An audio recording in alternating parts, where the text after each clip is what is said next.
Okay, so welcome everybody to today's session. We have Shyaonti with us again. And Shyaonti, we've got an interesting subject today. Okay, what's the background to this one? Decoding speaking skills. Yeah, hi Kalpesh and hello everyone. It's so good to be back. And we are going to be looking at speaking skills and what it's all about, and especially look at the classroom space and look at speaking opportunities or opportunities for verbal output, which we can offer to our students. So shall we start, Kalpesh? Yeah, sure. Let's go through what we're going to do in today's session. Yeah, so in today's session, yes, we'll be looking at a speaking attribute. So what exactly do we mean by speaking attributes, Kalpesh? I think it's the components that go into what we understand as speaking. And we've been doing a few webinars recently on this. We looked at pronunciation. Before that, we looked at vocabulary. And we did look at a grammar component as well. So I think it's just the component parts that we'll hopefully summarize and delve deeper into today. And tips, ideas, and techniques. So I can make a good guess as to what this is going to be about. But if participants, teachers out there, if you have any guesses, please put your guesses in the chat box. Especially with speaking, yeah.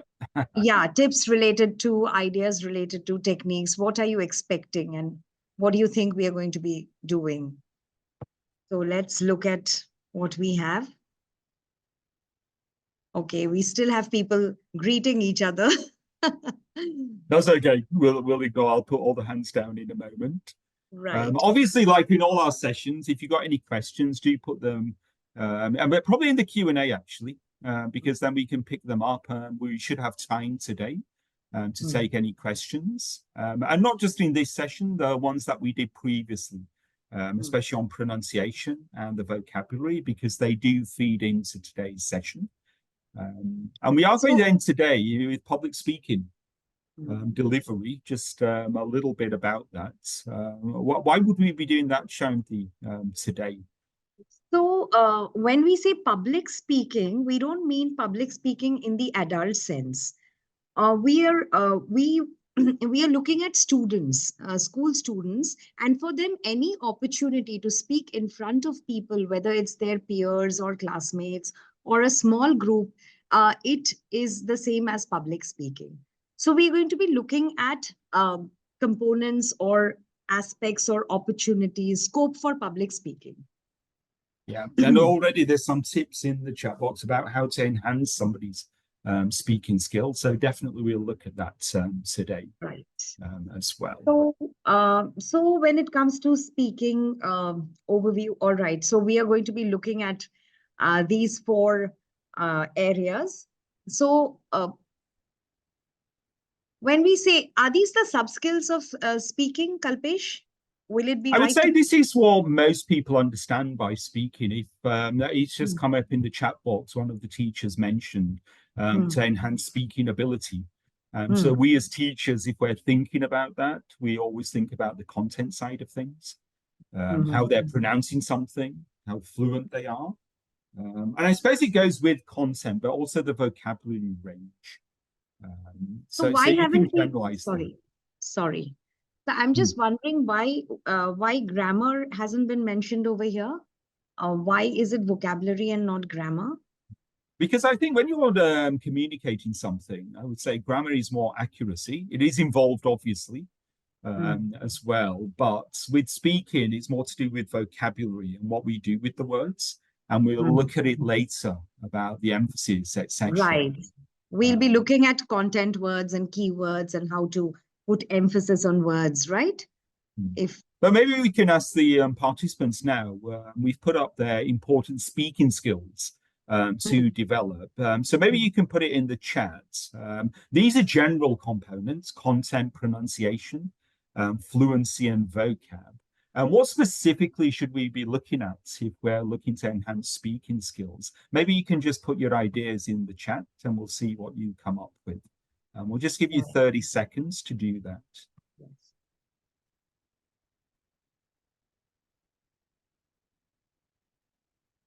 Right. Rupinder, So, we've already got vocabulary. yes, we've got vocabulary. That's right. All right. Vocabulary again. Eye contact. Somebody has mentioned, Vishnu Chaudhary says speaking face to face. But I think he's asking for a clarification. I think usually public speaking, Vishnu, is face to face. Confidence, okay. That's an interesting one. Let's put, Giles also put confidence there. So let's have a look at what we understand by important speaking skills. And maybe, Shyaonti, if you can just say a little bit about this. Yes. So, right. So first and foremost, why are we speaking? The intent behind a verbal output. So the purpose, which could be to repeat, to inform, to explain, to present, and so on and so forth. If we are stating an opinion, then illustrating it, supporting it with details, giving examples, explanations, probably anecdotes, narrating anecdotes and things like that, a logical progression of ideas. So our speaking should reflect a logical progression of thoughts and ideas, how we build on a point, and how organized, to what extent we can express it in an organized manner. Developing complex ideas within a spoken discourse. So, Kalpesh, what are we looking at over here exactly? I think a lot of the time it's about clarity, Shyaonti, because even if English isn't the first language there, in your native tongue, you may have all the ideas. Can you put them across? And especially as we go up the grades, when we get into grade 6, 7, and 8, there's a lot more complexity involved because there are a lot more thoughts and ideas that come into play there. So can we develop them and can we communicate them? So does it have to do with clarity of expression then? And for my mind, I think so. Can you communicate what you've got in your mind to whoever you're speaking to? And then we come to grammar, which is accuracy. How accurately we use the language. So when it's grammar, the tense we use, the consistency of the tense we are speaking in, prepositions, phrasal verbs, all of that, articles. And fluent speech would refer to coherence, pace, speed, the volume of language that is produced, and how something progresses. Pronunciation, stress, and intonation, Kalpesh, would again be accuracy based, right? I think so. And also you're thinking about the audience, because we'll see later, you can say the same thing, but if you actually focus on different words, and that's why vocabulary is one of the main subcomponents, you can actually change the meaning. And that's a good skill to have. Somebody earlier put about enhancing speaking skills. That for the later grades is a great skill to have. Can we communicate our thoughts by just varying how we say certain things? How we say, right? Yeah. So that's an advantage we have when we speak, because the way we emphasize words, the intonation that we use can convey a lot. Speaking under timed conditions, would it mean that speaking for a specific period of time? Yeah, I think so. Also, it could mean the other bit where you give a task in class and you say, can you summarize this? Can you paraphrase this? Can you tell me what the meaning of that character? What meaning did they want to portray? Now, at the end of the day, if you don't give a timing for that, people can just go on, and then repetition starts coming in. As well. And then they sort of hesitate and the fluency goes out of the window. And in real life, it's not open-ended. If we're having a conversation, you and me, Shyaonti, if I go on and on and on, you will be put off on that. So time conditions is always useful. So it's got to do with precision also, right? Yeah. Get to the point, I think, Getting is to the another good way point. to say Yeah. that. Mm, Yeah. mm. All right. So constructed tasks. So are we looking at certain tasks which will enhance speaking skills? And this category is called constructed tasks. So what kind of tasks come under this category? Maybe you could put that in the chat. What do people understand by constructed Constructed tasks? tasks. Yeah, when we're doing speaking skills. So ready to put role play, Yeah. All right. So there's debates. the clue is in the word constructed. Yeah. I mean, let's put topics. Theatre. That's an interesting one. Okay, Mhm. maybe that's a way of to deliver, bless you, rather than what the task is itself. Mhm. Okay, because that's more a setting. So role So, play. Someone is saying. Someone has said storytelling. nice. Okay. Mhm. Mhm. Any others? Debate. Because it's actually good to differentiate. We someone said debate, narration, extempore, Mhm. picture Dialogues, reading. picture reading. That's a good one. GD, group discussions as well. So we've got a good full range there. Okay. Elocution, more the pronunciation side. So I think we can group it into three, Shyaonti, if you want to just talk over these. Right. So constructed tasks would be tasks that have been planned beforehand, right? Uh, it has been, these tasks are planned before their delivery. So, for example, when I retell a story or when I'm narrating, recounting a story, that's a constructed task because I've planned it and I am narrating it after having planned it. Describing an image. So, I have a visual input and I'm building my verbal output around the visual input. And public speaking, like we already, I think we've already discussed public speaking in the context of students, it would mean speaking in front of a group. It could be their peers, it could be any small group, big group, not public speaking in the adult sense. Speaking in a class, speaking during a group activity, all of that accounts for, amounts to public speaking. And I also Uh, think, Shanti, when it says constructed there, you're not limited. You're only limited by yourself.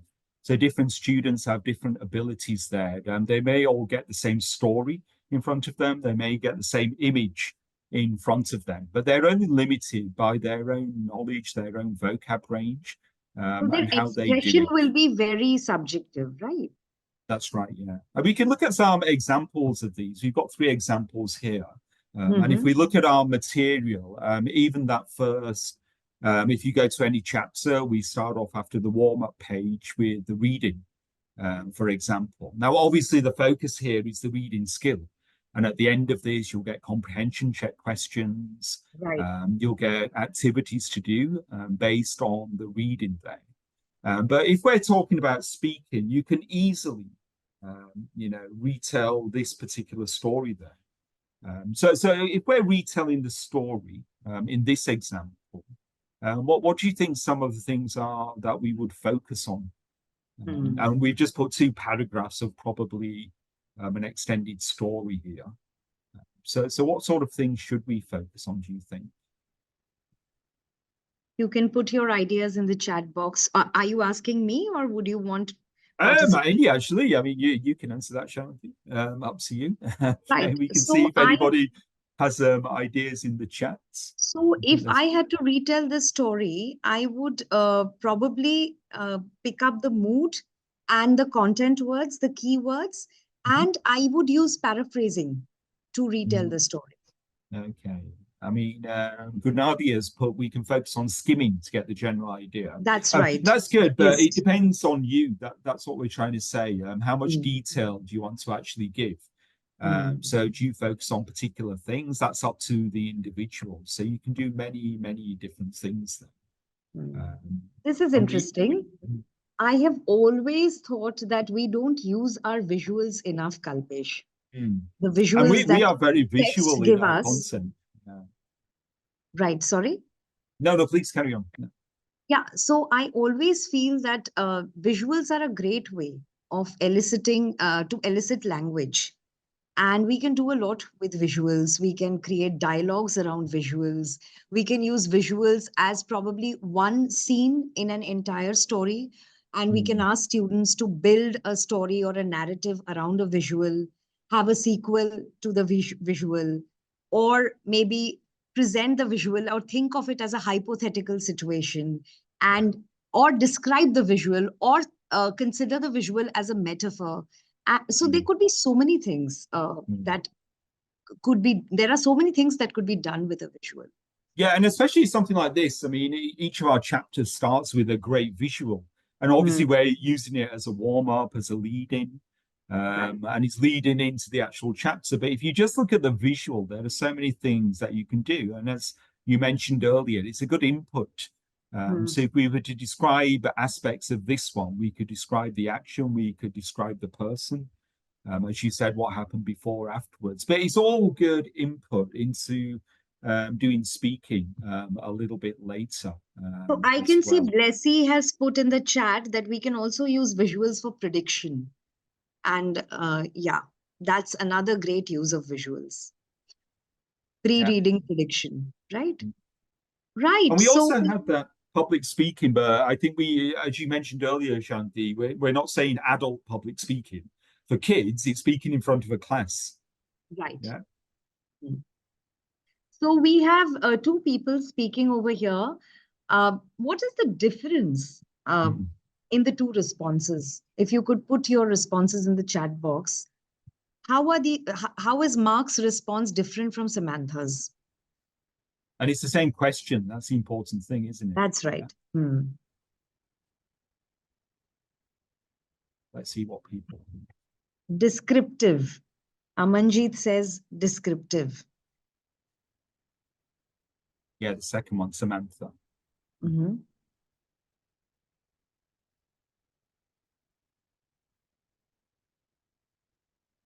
Bianca had a good point about the previous one about drawing pictures, that association, Right. visual Yes. element. Informative. Sweta says informative, and giving more detail, detailed, okay, factual. Okay, let's. That's interesting. Somebody's put making it factual as if they're writing. And the other one, it's a lot more elaborative. And I think I think there's a get that. general consensus here that Samantha's is more descriptive and longer and more detailed and elaborate.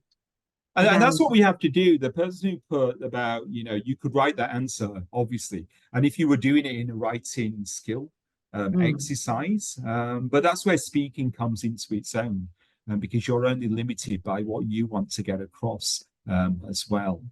So we had one set of that. We had the constructed. Okay. Maybe we can ask what people understand by constrained tasks. Yes. So teachers, let's have it from you. Let's hear it from you. What is meant by constrained tasks?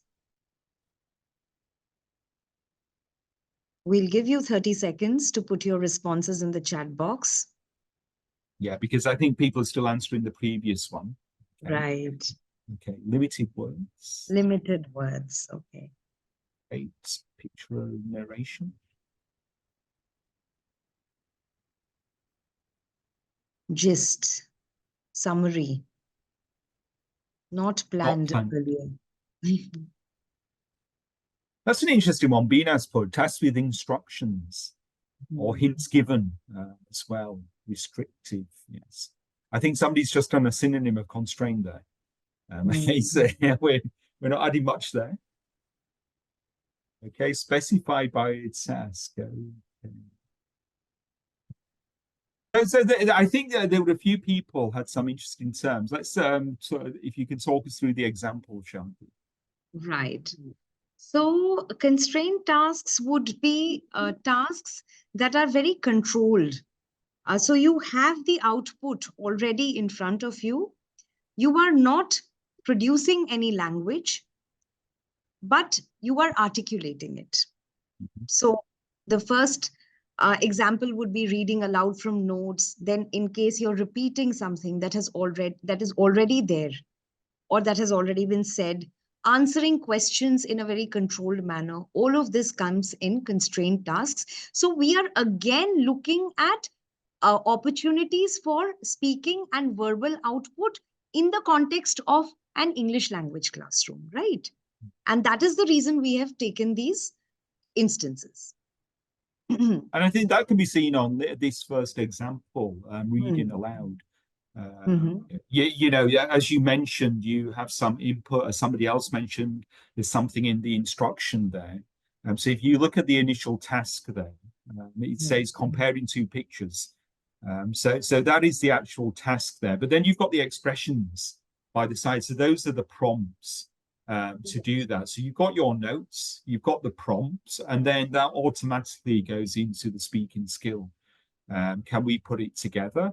And you're only constrained by what you've put in your notes. The structure is there with these useful expressions. So basically, there's a scaffold which has been provided, and we have to keep the scaffold or the structure in mind and produce language, right? And I think in a shorter form, you can have the same thing with repeating a text. So we've got some text here, and it looks like it's from a listening task because it said who said that. It could just be a reading one as well. But as you mentioned, if we can actually add something and make them speak as well. So why would the words be highlighted in blue, Shyaonti, on this one? Probably because they are content words and we need to focus on them. So it's given a big clue, isn't it, when you're speaking? So instead of just reading this, you've done the exercise about this matching of who said what with the paragraphs or the little descriptions there. But then you can turn it into a speaking exercise and focus on particular words. So the words highlighted in blue, as you said, Shyaonti, they're probably, in fact, they all are content words, which we'll describe later. So can you articulate that with your voice when you're doing that? And somebody mentioned earlier about, you know, it's in the instruction as well. So here we've got something probably after a reading exercise or a reading text, sorry, and you've got an exercise based on that. And it's just a question and answer, but the content, the input is there because you read something beforehand. So it's there for your reference. You just have to pick it up and reiterate it. So why have we got focus here then, Shyaonti? We've got six types of tasks here. Yes. So shall we ask our participants to put their responses in the chat box as to what we are focusing on over here? Yeah, basically we've got six tasks there. So whatever speaking it is, and we've got six types of speaking here. What would you focus on? So you're the teacher. Somebody does one of these tasks, whether it's describing an image or reading aloud from notes. How would you judge them? What would you focus on after they've spoken? Let's have your ideas in the chat box. I'm so tempted to already answer that one. Good ideas for extempore. Okay. Enhancing communication skills. Okay. So someone has written comprehension. Probably it would mean clarity, right? Yeah, which the next person, Namika, has actually put ideas clearly expressed. And Yogita has put the same. Intonation, expression, content.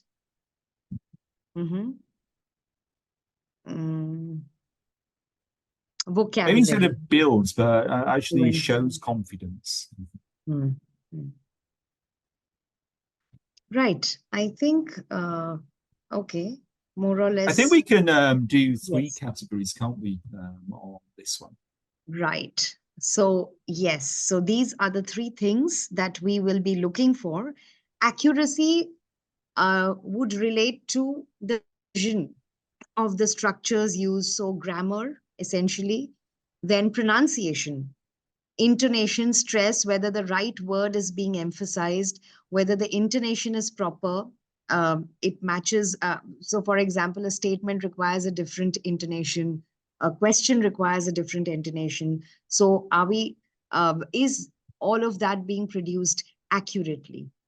The other important parameter for a speaking skill is fluency, the volume of language, and the way the ideas are presented, the coherence of it all, the progression, the way ideas are connected, examples are woven in, the time, how they are paced out. So, all of that would come in fluency, and complexity would mean probably breaking down complex ideas into simpler bits for easier comprehension, or how effectively and clearly is the speaker able to communicate ideas.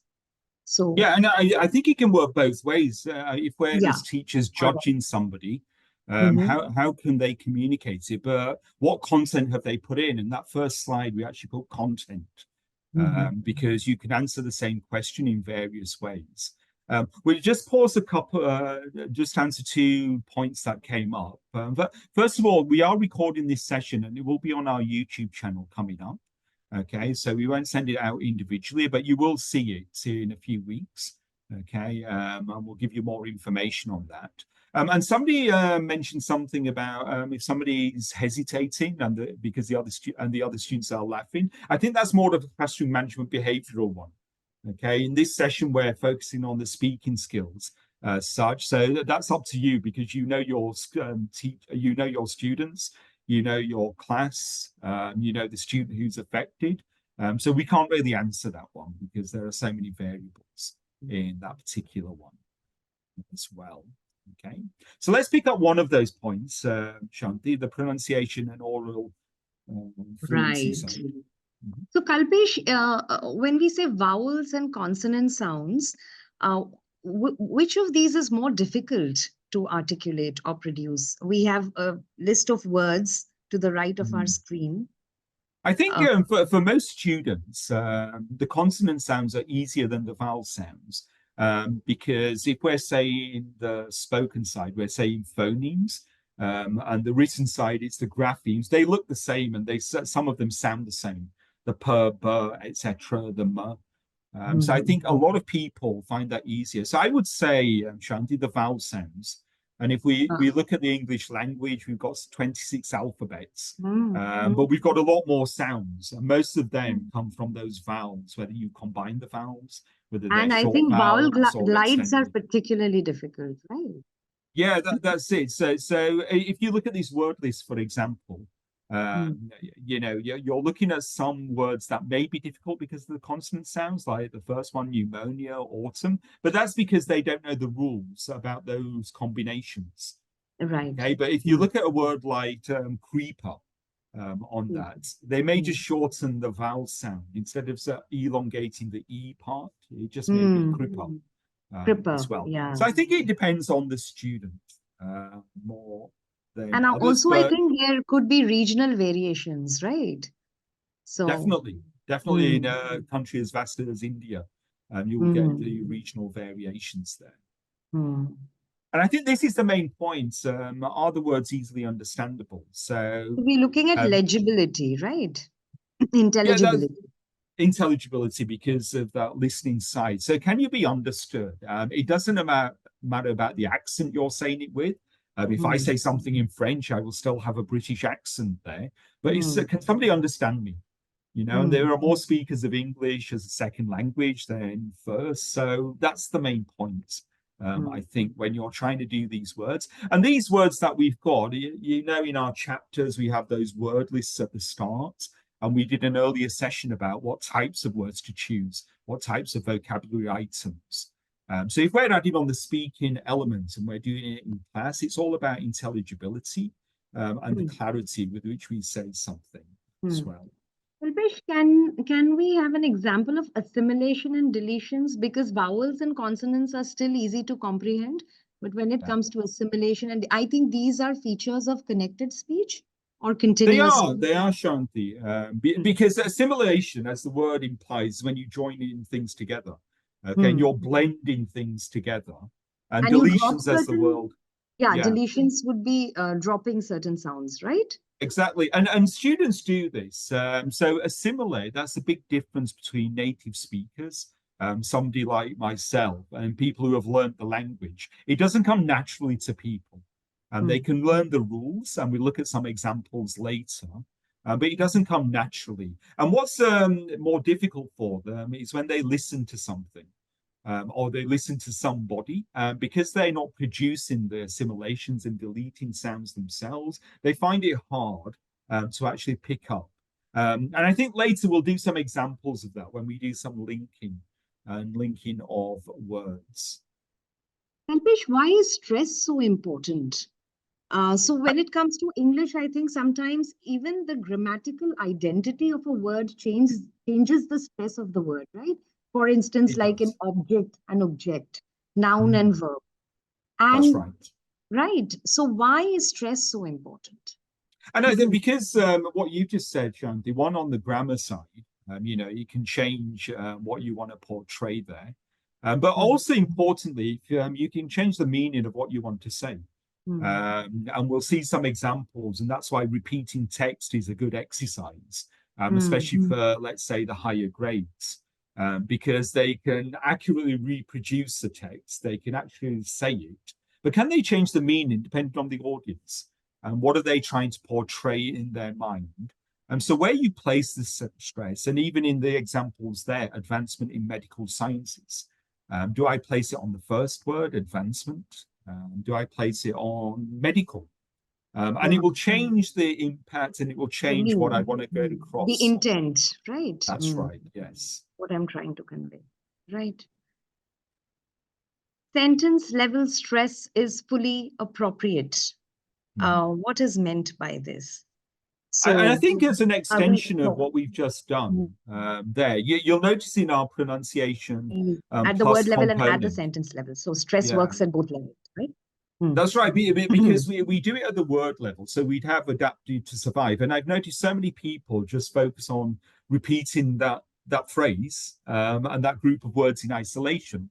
But when we're talking about assimilations, a little bit on deletions, what goes before what you're saying and what comes after it, that will affect how you say the Mm. words you're doing. So it's always good to have a sentence level stressing on that, not just the word stress, but at a sentence level, the phrase within the sentence.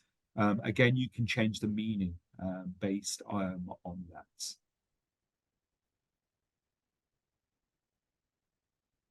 And these are sub skills under oral fluency, where we are looking at rhythm and phrasing. So, smooth rhythm, uh, does it have to do with the language or the sound of it?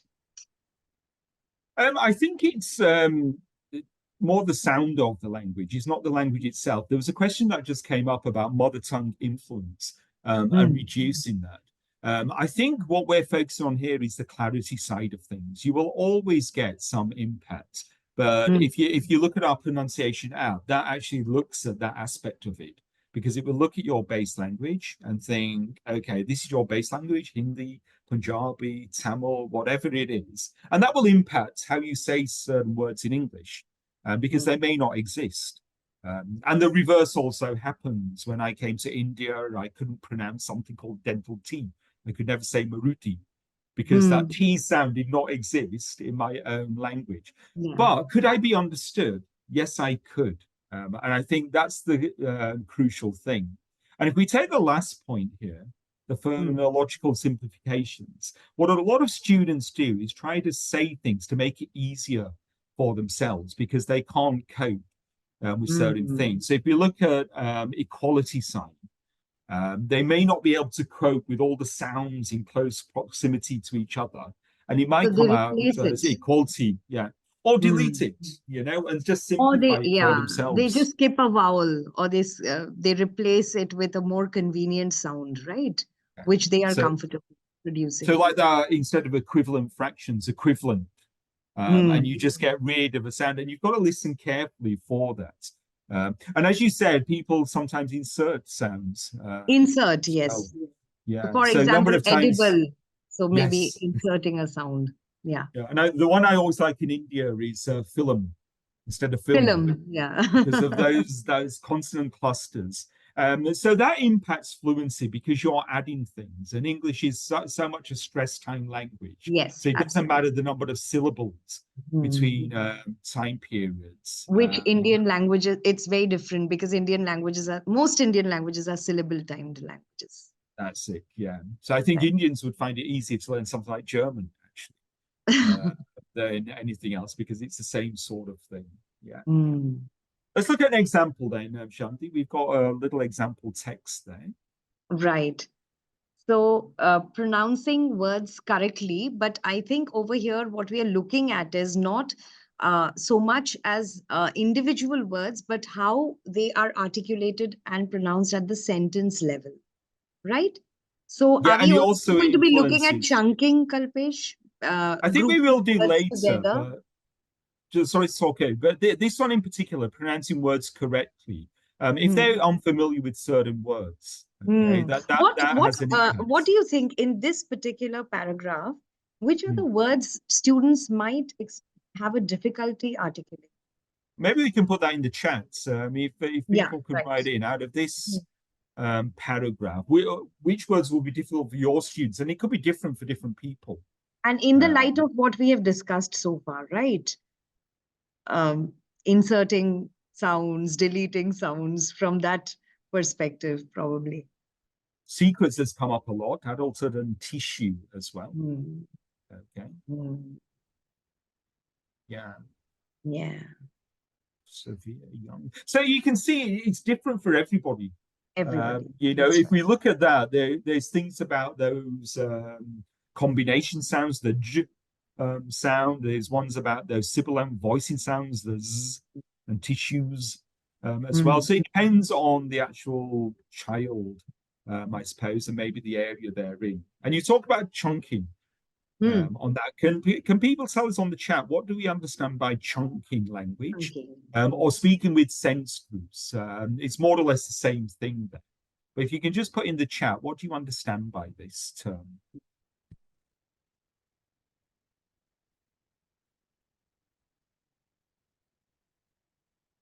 Okay, I think people are still answering the previous one.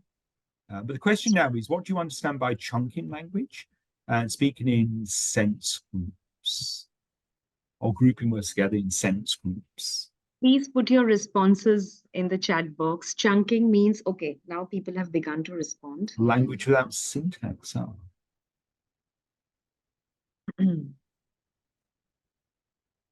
Okay. To divide the word into a grouping Words of into words.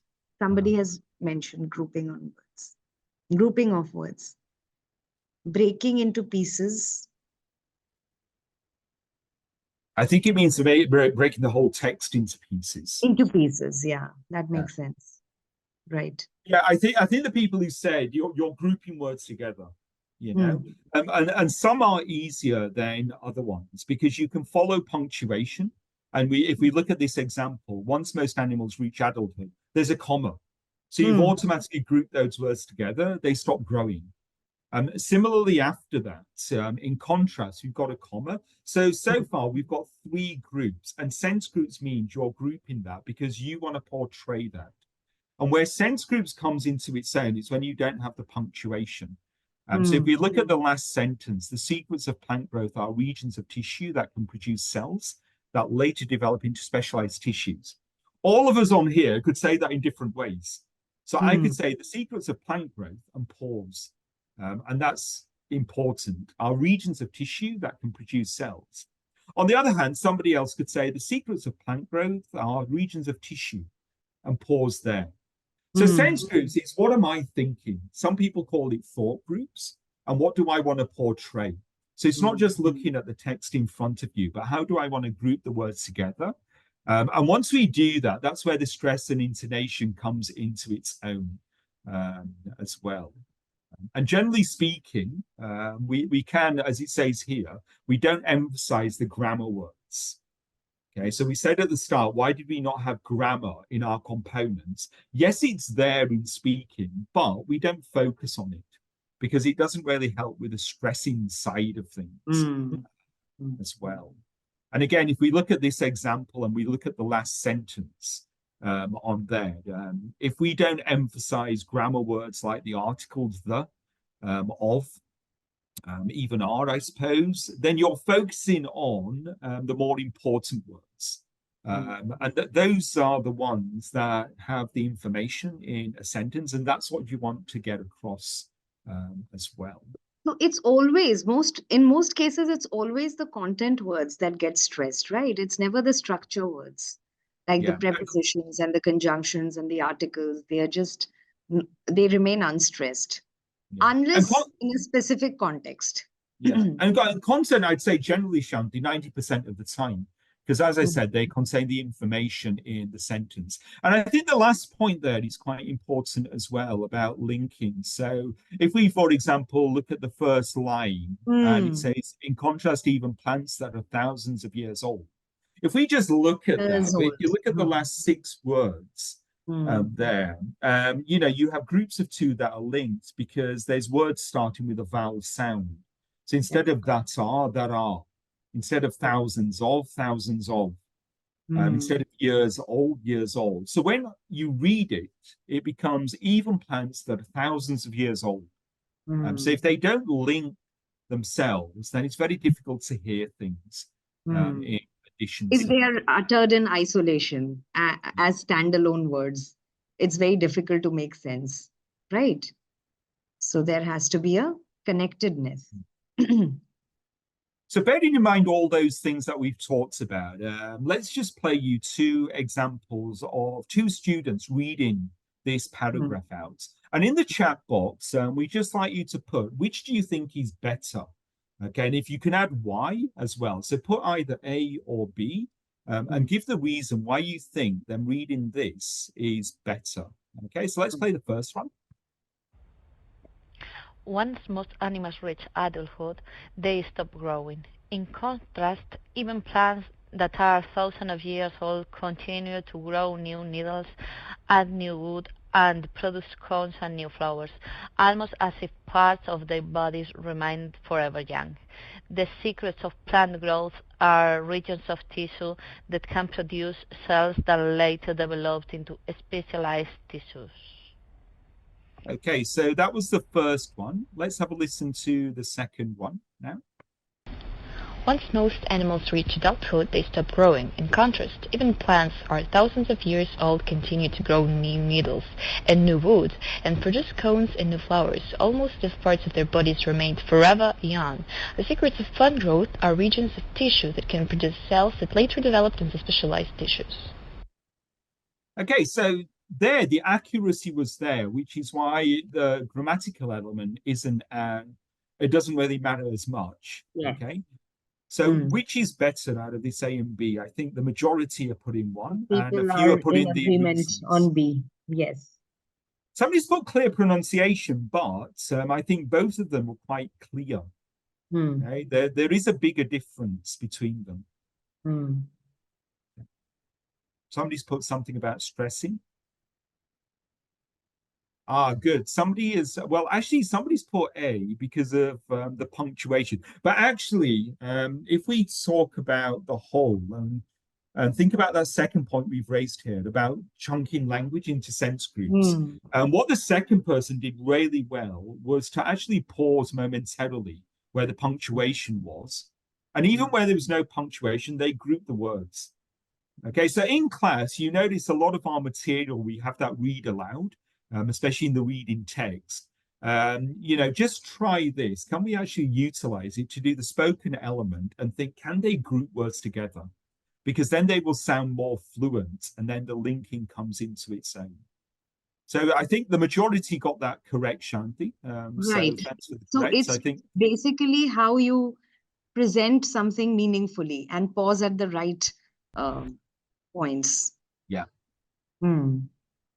And maybe So you can these talk are us through some, some ideas then, Shyaonti. yes. So we have some reading aloud ideas, which teachers you can take back to your classrooms, or I'm sure you must be already doing with your students. So reading chunks from a storybook. Here again, the focus is on chunking. Like we saw, that taking pauses at the right junctures makes things sound more meaningful. Reading the newspaper. So these are all reading aloud activities where the input is already there and we are focusing on articulation, stress, rhythm, chunking, practicing in front of a mirror. Now, how do you think this helps? Uh, Many people have, time and again come up with the issue of confidence. So when it comes to English, it's also a lot to do with confidence and self-esteem. So I think mirror work um, goes a long way when it comes to English. If you sit in front of a mirror, or if you encourage your students to practice daily in front of a mirror, they can see how they enunciate words, lip movement, widening of lips, narrowing of lips. So all of that is reflected in the mirror. Also, expressions, facial expressions, awkward pauses, or if there is an awkwardness while delivering, all of that, I think the mirror becomes a source of immediate feedback for the. Yeah, and I think, Shanti, some people raised earlier about the fact about body language, non-verbal communication, and that's why Mhm. we say public Yes, speaking eye is a good one to contact and do. things like that. Facial Yeah, expression. so practicing in front of the mirror is a Even key one micro to do. expressions, because we might pretend that we are very calm, but micro expressions often give us away. Yeah. YouTube speech with the, so this is capitalizing on the digital resources that we have, Yeah. right? And also, if you look at our material as well, we have a lot of proprietary YouTube videos, but we put the captions at the bottom there. Mm. And that's the thing, you can go at the same pace of it. So Yeah. the example you see here is one of our extended videos that we have after the reading as well. But it's always good to actually do it alongside the subtitles there and the transcripts at the bottom, because you can maintain the pace. That's the Like a important thing. teleprompter. Hmm. Yeah. Record and reflect. I think this is a wonderful exercise that goes a long way in improving our a lot of aspects of our speaking sub skills. Once we have the record, we can listen to it, reflect. We can even design our own sheet of parameters, and we can self-evaluate. So you can train your students to evaluate themselves by introducing them to a framework or a set of parameters on which they can evaluate themselves. Yeah. So this last part can be done in front of the mirror while using a teleprompter and delivering a speech, or recording yourself, or reading the newspaper. All of this, all of these, the above, while doing all of the above. So And also, what I think, Shanti, is when you're looking at your material and you've got a normal textbook, whichever skill it is, you've got questions, answers, and there's an example here. You can practice all this just with the instructions. absolutely. So if you go down this, get the students just to say it out loud, but practice what we've been saying, stressing, de-stressing, pausing. And it's just with the instructions of any exercise that they're doing as well.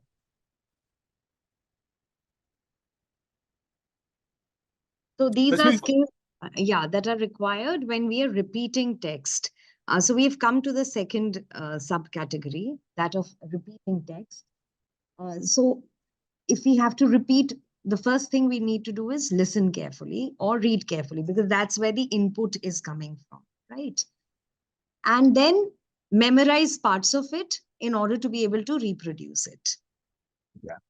And then pausing, using correct, appropriate, accurate punctuation, and of course, trying to express fluently. Yeah, and I And think could everything we we've talked also, about is sorry, yeah, sorry, please carry on.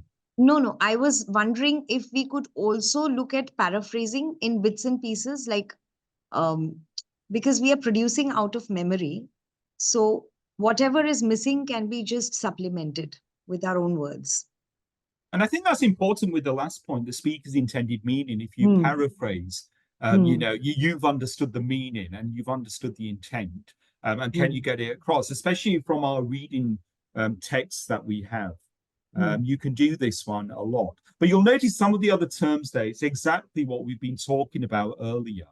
But there's good easy ways to practice this, and you can just do it at sentence level. And especially when you're doing some writing work, you can just pick out one sentence, a short sentence, and do things with it. Okay. So here we have staff make notes available. This one is my personal favorite, where you increase the complexity of a sentence, right? Yeah, because we would say this naturally, staff make notes available. But then if we add something, then there's a decision to be made. What do I want to focus on? And we usually focus on the new information. So in this, we've got teaching. Okay, so we would naturally stress that one. Okay? Yes. So teaching staff make notes available. And then the stress shifts to there because that's the new information. Yeah, teaching staff make their notes available. That's right. Most teaching staff make their notes. And you can go on, and then at the end of the day, you can self-evaluate, because from that initial short sentence, staff make notes available. You get to the last one. Most teaching staff make their lecture notes available online. So everything we talked about, chunking, pausing, it's up to the speaker there as well, linking things together. Students can easily do that with any sentence that they choose. Sorry, Kalpesh. You finish. No. I was just saying they can also focus on what we were talking about, content and structure words. As well, and that makes it easier to identify sentence stress, because usually it is a content word. And the last thing to mess around with this is to say certain sentences in different ways. So how would you say this one, Shyaonti? Adults learn. Okay. And I could say adults learn. We could say it in different ways to change the meaning. Adults learn. What about this one? Children. Most adults learn. Yeah, and I could say most adults learn, but again, I'm changing the meaning because I'm focusing on something else. What about this one? Most adults learn best. Yeah, so you're emphasizing that last one. I say most adults learn best. So here we're all talking about sentence strength. What do I want to get across? And it depends on the speaker as well. So we're just identifying the main information words in a sentence and which one do we want to focus on in this particular sentence. And as he said earlier, you can just build it up from a student's own sentence. If they've done some written work, pick out one sentence and see how they can vary that as well. They don't have to think about the meaning. They can just think about the speaking side of things. I was just thinking this is a great way to integrate writing and speaking skills, where this is a hands-on activity, right? Which the teacher can just make her students do in the class, where they first increase the complexity of a sentence by writing and by building it from 2 words and then articulating each sentence.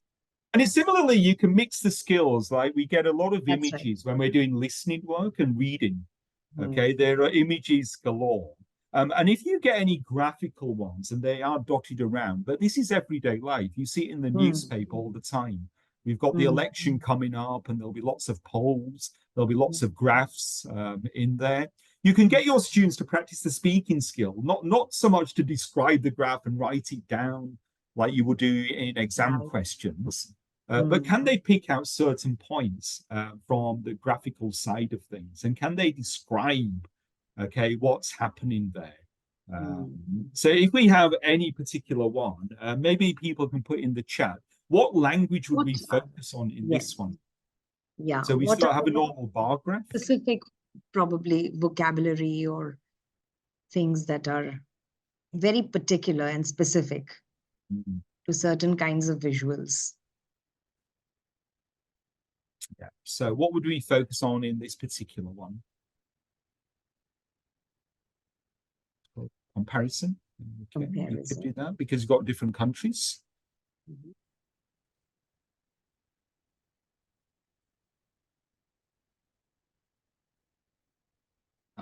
Okay. And again, it depends on the students. We've got 3 different types of answer there. One in detail, One looking at just comparative terms, and the other Mm. one looking at understanding and interpretation. So again, it's Mm. up to the student, and you can go through any visual element and do the same. Mm. The complexity we talked about at the start is just dependent on the student. But graphs like this you see in other subject areas. So when they're doing their other subjects of science, for example, Mm. mathematics, focus on the speaking skill for English. They can bring it inside the English classroom, and they can do a lot of different things with this as well. Even when they're doing geography and they've got maps, you know, we're not focused on the content, but how are they getting that content across? And that's where it can be brought into the English language classroom as well. Okay, so lots and lots of images for that. But, you know, whatever the images are, Shyaonti, there's key areas, aren't there, for Yes. that? Right. So A is the function, like some people did identify whether it's comparing, contrasting, or describing trends. So there's specific vocabulary, right? So if it's a bar graph, it could be comparing and contrasting. If it's a line graph, it could be describing trends. Uh, if it's a pie chart, it could be talking about proportions and percentage of something happening, something not happening. So again, supplying them with chunks of language and then getting them to use that language repeatedly will help them, will give them opportunities to be exposed to that language and also lead to reinforcing those structures so And that also, then I it think becomes easier for them to it Mm, differentiates that strong student as well. If we look at that last point, mm, mm, discriminating between main ideas and details there. You know, the second point everybody can do because it's an introduction conclusion. You've got language in the middle. But if you have an example like this, that's just picked out from one of the other subject areas on there, the strong student will actually do something different and think, okay, what is the main focus? What do I want to portray? And that can come across in that speaking skill as well. But a lot of stuff we've done, Shanti, it's all about the vocabulary element, and that was one of right. our key components. Yes. Hmm. When it So maybe comes we to can ask the teachers again, just absolutely. before we close the session, how Hmm. can you improve the vocabulary Yes, we want you of to put somebody? forth your ideas, come up with ideas in the chat box. Reading newspapers, yeah, okay. Mhm.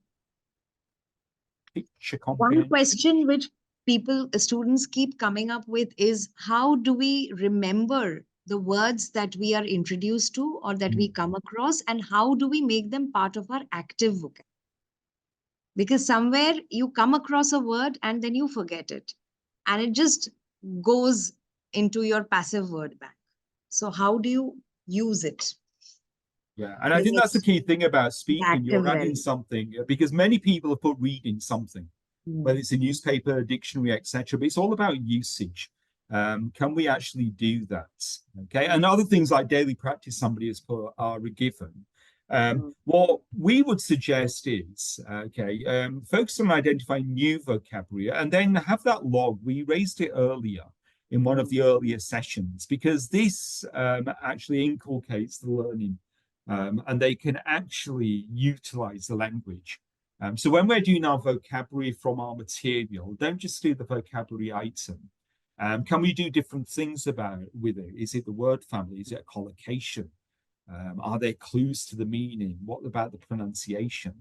And other things do help, you know, especially at the higher grades, you get into academic word lists, and there are yeah. collocation lists, especially on the internet. Also referring a thesaurus, probably, Mm. Yeah, I which think will give that's a a wider better one range. than a dictionary, isn't it? Yeah. Mm, Mm. Okay. Okay. So I think there's just before we close, you know, the best way is just to do example paragraphs, I feel.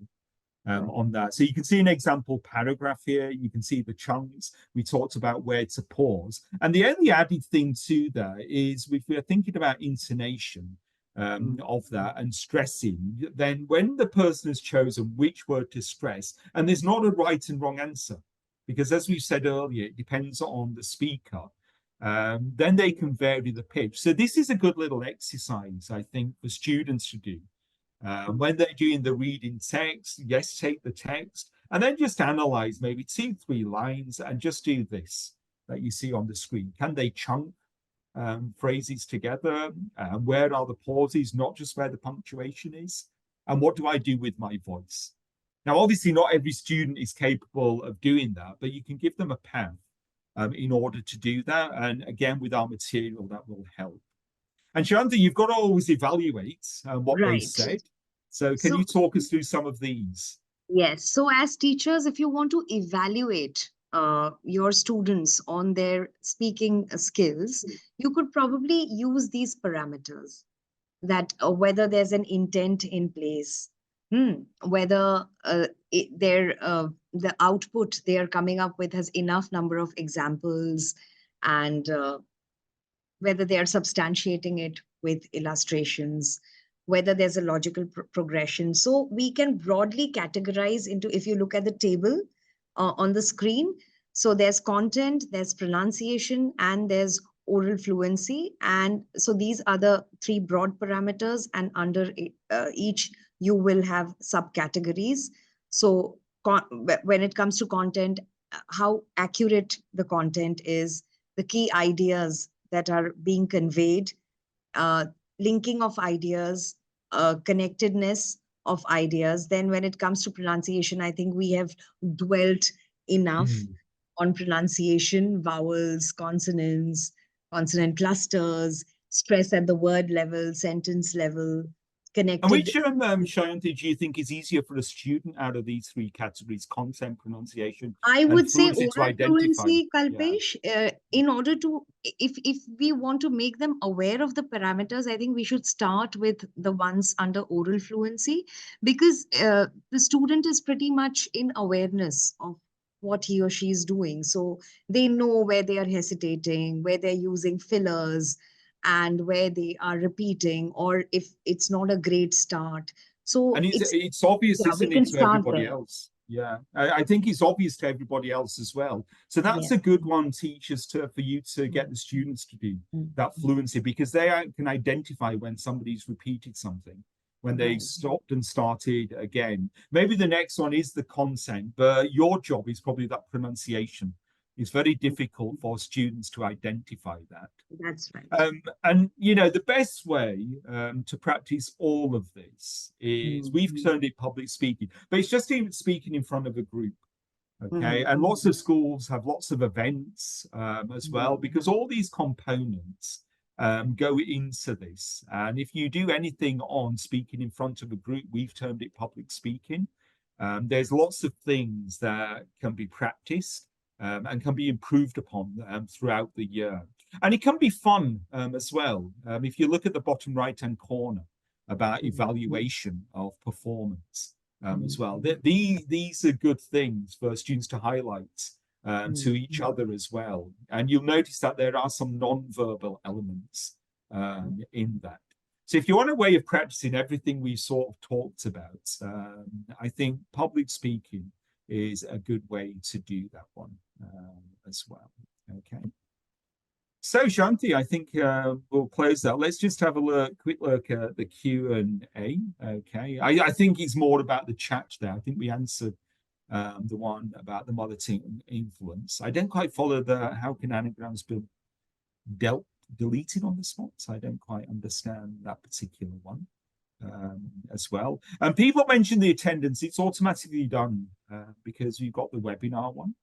Okay, so don't worry about that. Thank you for those comments. Shyaonti, as always, thank you for the session. It was an enriching session, and thank you, participants, for responding so promptly, I think. Yes. Right? Okay.